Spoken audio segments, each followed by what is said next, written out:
Welcome back.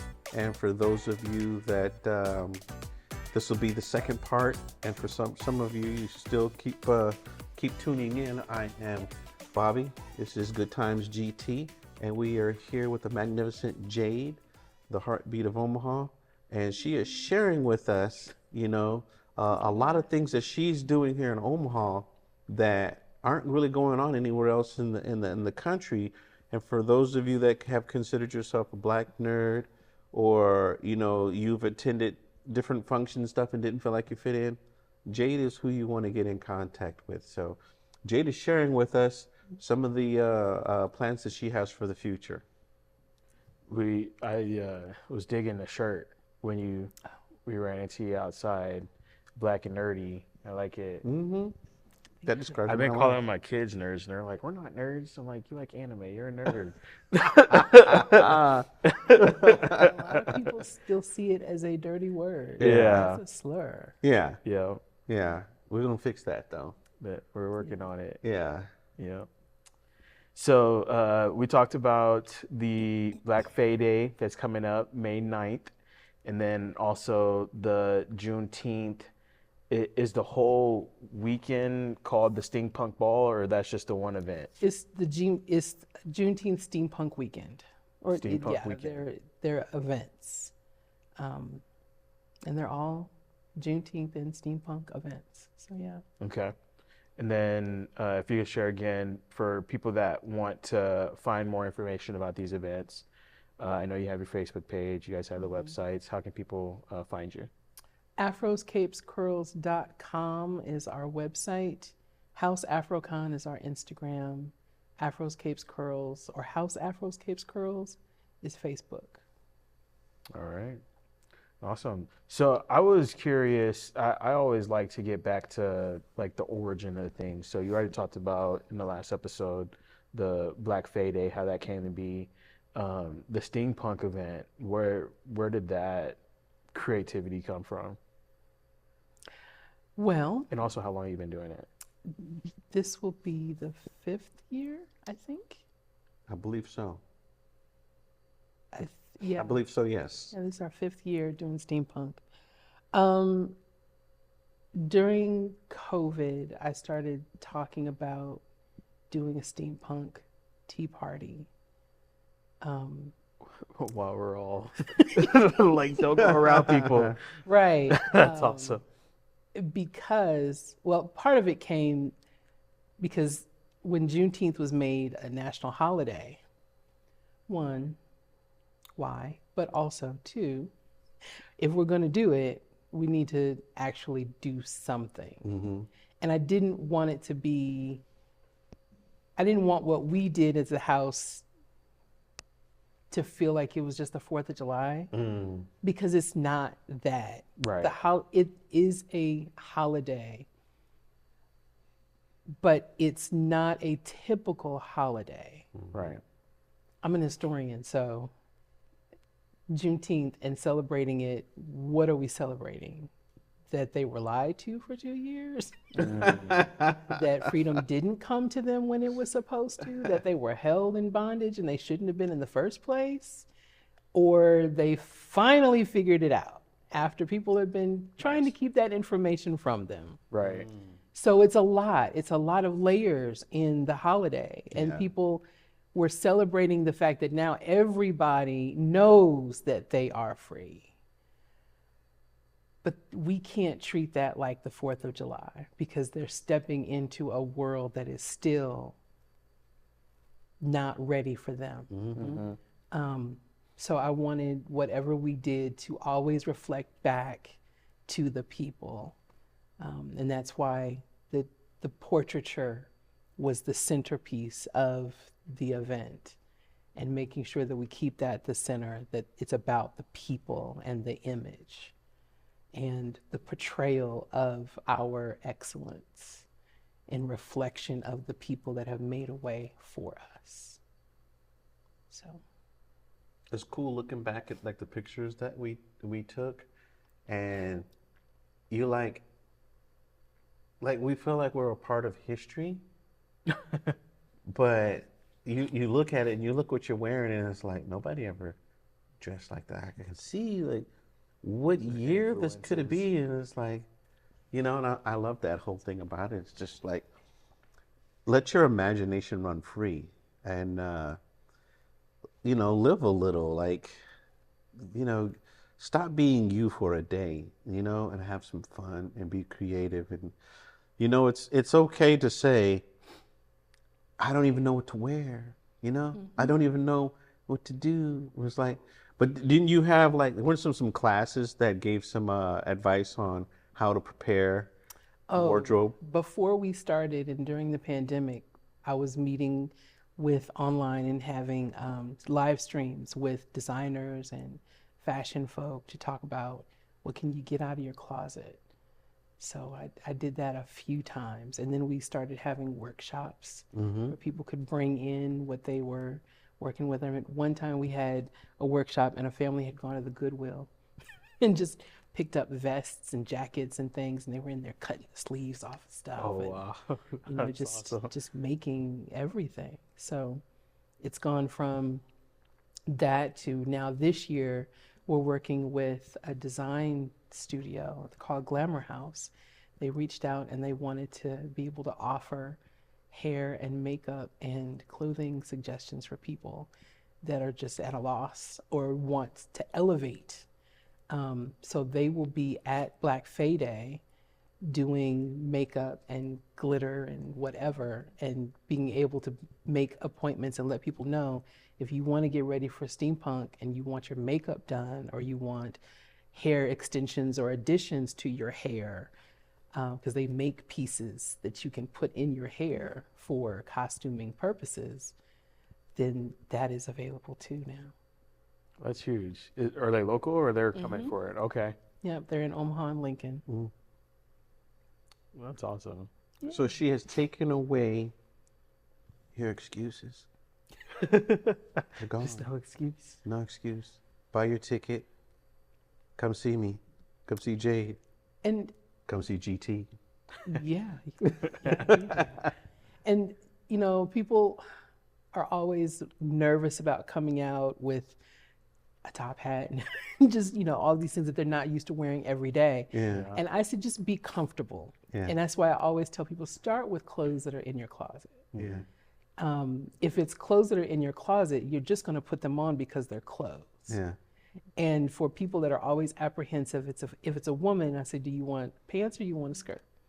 And they'll say skirt. I say, go with an A-line skirt that is long, because that is very Victorian. It's time applicable. But it's just an A-line skirt. Like, you can get one online for pretty cheap. Or Temu. You can find these things now. Long A-line skirt. And then a vest. I have a collection of, you know, vests. My favorite is the denim vest because it gives you a little bit of structure, like a corset, but it's not a corset, it's a vest. Okay. But the denim will keep you up a little bit and give you some structure. And then a shirt with balloon sleeves. And you're done. Simple. That's it. That is a Victorian outfit. And everything that I have said just now are things that I have worn. Sometimes the skirt is a little more elaborate because I've, you know, started picking up different fabrics. I think last year I got some hand-dyed indigo fabric when I was in Baltimore. And I had somebody make a simple A-line skirt. And I wore a denim vest and a white billowy shirt. Like, that's it. Is a tie part of the wardrobe? A tie can be part of the wardrobe. A bow tie can be part of the wardrobe. An ascot or a, Oh, yeah. I forgot what that's called. It kind of billows out. Like, Yeah. all of that. We gotta sit down. I've got some paisley ties that You I like you to wear. probably have. I mean, it wasn't a surprise for me because I actually have these things in my actual closet. So I already had goggles, top hats, and multiple. Yeah. So yes. Yeah. A pair of slacks, a vest, a shirt. I mean, and those things have not really changed in 150 years. Right. You know, the cuts are a little different, but the basics of it are still there. So slacks, a shirt, and a vest, and then any kind of tie. And then if you put a top hat and some goggles on, I mean, That's it. And you can get a top hat and goggles everywhere around Omaha. So many places, man. Secondhand stores have them. And I probably have like 6 pair of goggles, but you know, you just never know. You got to be ready all the time. And I got some from Hobby Lobby. Hobby Lobby had a lot of stuff that you can just sew in and piece in. They have the little bottles, so you can build little medicine. They got I don't know if they still do, but they had a lot of stuff there. Yeah. You just, you know. So when you get the basics of your outfit, that's when you can play and you can add more things. Right. You can the add structure. if you have any kente cloth or any African cloth, you know, put that in your pocket. Anything. It's just adding all the other elements, and you can't do it wrong. You can't do it wrong. You can't do it wrong, and excess is best. Okay. I remember years ago, Terry Sanders, Omaha Star, she was like, I don't have anything to wear, Jade. And I was like, you do. Wear a black dress and wear all of your pearls. Like every pearl necklace that you have, put it on. And she did. That's the most steampunk thing there is. Like that's it. It's about excess. So you can start off simple, and once you get in and know that, okay, these are the people, I'm with my people, and then the next year you add a little bit more. It's pretty nice. It's not an event that you can come and be uncomfortable in. Wear as little as you want, be comfortable, and then when you see, you know, all those beautiful smiles and everybody mingling and just mixing it up, and then you just come back the next year and just like she said, just add a little bit more, do a little more. The good part also about all this stuff is getting to know the community before this happens. Because Jade, she has a lot of other things, like we just did the game night. At the Luminarium. Yes, at the Luminarium, which was really fun. So you're going to see some of the same people, you know, time and time again, and then you kind of build up a rapport with different people, and they're going to be there, and they're going to, and everybody loves to have a little bit of advice, and you know, it's just a great crowd to be around. And I mean, first you have to admit to yourself you are a nerd. Accept it. Oh, I've already accepted it. Okay, good. I'm on board. Lean in, Train. and you can't go wrong. Yeah. So we've talked about technically 5, but 2, sorry, big events that you have, and then he mentioned the game night. Yeah, game nights. What else do you have going on with that House of Afro Capes and Curls? Our next game night is April 18th. And that will be Saturday? It's a Saturday. Okay. 2 to 6 at the Dreamland Lounge. It was going to be at the Union for Contemporary Art. We're going to step out a little bit and do something a little different at the Dreamland Lounge. So that's right next to the Southern Spoon. Okay. And it's an open game day. It's free. We just have games. That's it. It's nothing. Is it like board games, video It's games? board games. Okay. Yeah. So we have a collection of board games and card games, and it's just an opportunity to just sit down and play a game, have a conversation with folks. And how regularly do you host those game nights? Every month. Every month. Okay. Yeah. So location changes, but every month. We didn't talk about on the last show, but our More Than Muffins is actually the next day. That's right. I don't know if you got an invite yet, but More Than Muffins is a networking event that we host as part of More Than Lyrics. We invite all of our previous hosts, and then anyone who's interested in learning more about the platform. I think the lady that you mentioned is going to be our speaker. The one you said, the Omaha Star. Terry Sanders? Yeah, I think she's going to be our speaker. Okay. On the 19th. So yeah, at the time of this airing, it'll probably already be passed, but hopefully we see you there. I'll make sure you get an invite. Yeah. And for whatever reason, if you don't go, I'll pass on anything, any information that you want me to pass on. We So, also have a book club. okay. The House Book Club. We read books. Very simple. This is a tagline. Yeah, we read books. We just had a meeting on last Thursday, Okay. and it was The Secret Life of Church Ladies was the book. We met at the reading room. And so we meet monthly, either on Zoom or in space together. I think the next one will be on Zoom because all the Zoom people are like, we want to be there too. So, and we have folks that are not in Omaha. I was going to say that's probably Yeah. a gift Yeah. of doing it virtually. Yeah. So I think we'll do the next one virtual. Okay. And so we have a book every month, and that's on our website. And RSVPs are on the website too Okay. for the book club meetings, so that you know what the book is and get the information how to join. Do you have other monthly meetings? No. Those two, book club and game night. Yeah, that's, Okay. But on the game nights, is the same family that runs the game night all the time? The family that makes the games that has all the games. No, it's from our collection. Oh, okay.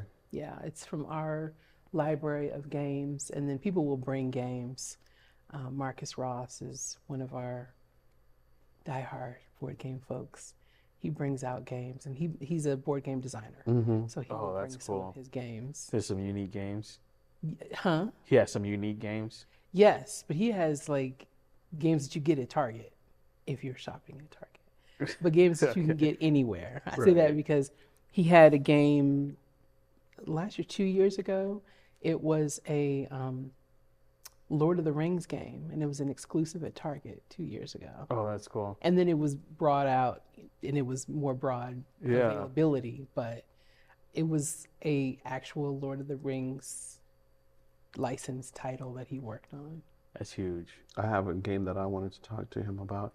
I know I was limited on time. It was funny, like after the last time after that game night, I just went and had my surgery right, after that was over. But the gentleman that was he Native American or Hispanic? I thought he was Native American, and he was definitely an interesting individual.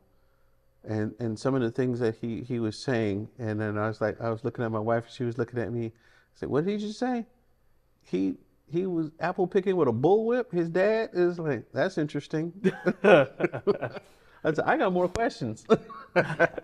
Steve Tamayo. Yeah, but what he does and travels around. I guess I don't know if the world, but the United States, going to DC and then trying to bring back lost games is.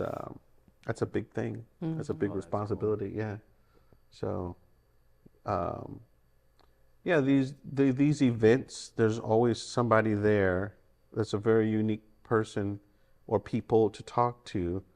And sometimes you run into somebody that has more of a like-minded interest like yourself than you thought you would meet. So, yeah, I definitely enjoy going to all these different functions. And I'm a big proponent of board games. We used to do a small group at the place by Turner Park. Can't think of the name of it now. Spielbound, yeah. Yes. Oh, yeah. Yes. Where it's a board game cafe. You can rent out so many different board games. There was one that we played that just drove me crazy because I didn't understand the rules, and it seemed like every turn the rules changed because they don't explain everything the first time through. So it's good to play board games that you know, or at least get all the rules where you start out. But I think it's really cool to experiment because there's so many different games. Yeah. Games are limited to the imagination. I mentioned Marcus. He's a librarian at Spielbound. Oh, cool. So he's been part of the inception of the creation of the the space. Would they have like 1,400 games or something? I don't know. It's a crazy number. It's nuts. And One then- of the ones we went to, we got in the frame of mind, like you were saying, it's like, let's not just go here and play games we know. And so, and then I talked to, I guess, the game master, and it was like, hey, you want to try something that's like sweeping the nation right now? And I was like, I don't know, you tell me. And Subway, it has something to do with underground, like a subway gamer, and we had to put something together, and we were traveling on the board, and I think on a subway. Okay. But it was like you said, just when I thought that I was going to win the game, and I had it figured out, and I was like strategizing and stuff, and then, you know, some of the other people were like, well, my subway is going to go over here and stuff. I was like, you can't do that. Like, he didn't say nothing like that. And then he comes over and he's like, well, based on this, if you flip the dice sideways and you look to the left twice, then you can. I was like, come on, man. I thought I was.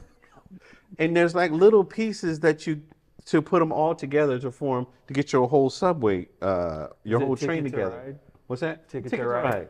Yeah, that's the game. That's the one. That's it. That's the one I was talking about. Man. That's a gateway game. Yeah.